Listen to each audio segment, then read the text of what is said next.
If you have a thing for quality like I do, you may have noticed that on many YouTube videos about installation of IKEA kitchens, whoever is doing the work is opening the boxes by opening the end of the box and just toss everything out on the floor. And I don't think that's a great idea, because you can end up having damages to the parts you want to install. So don't do that. In this video, I will show you what I do when I assemble cabinets, drawers, and any other thing from IKEA that needs to be installed into the kitchen.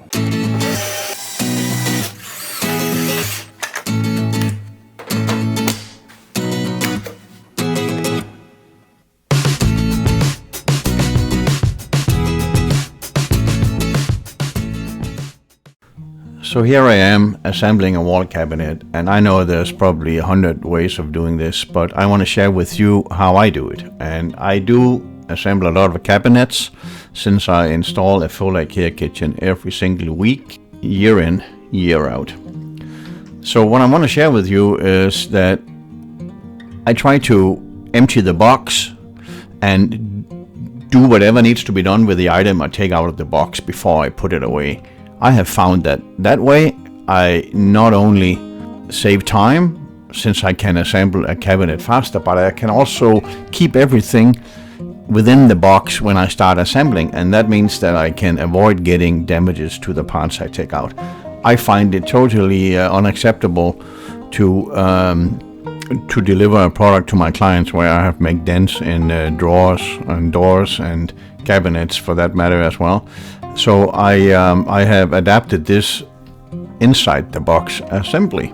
And as you can see here, every part I take out of the box, I complete it. That means if it's the side of the cabinet, I put on the brackets, I put on the screws, and if it's the bottom or the top of the cabinet, I put in the little wooden pegs and those twist locks.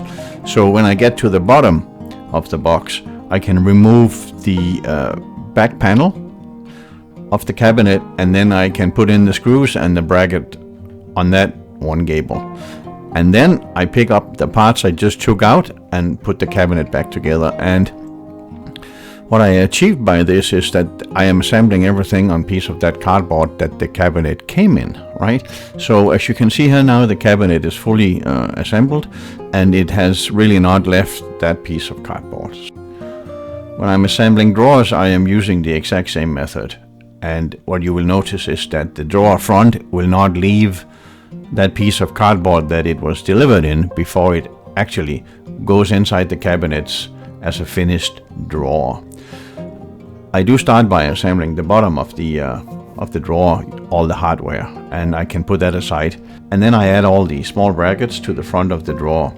And when that's done, I can put it all together and snap it right into the cabinet where the hardware has been installed. By doing it this way, there's no way I can end up having a dent in the drawer front. I hope this makes sense for you as well, and if you like my video, please give it a thumbs up and do not forget to subscribe. Thank you so much.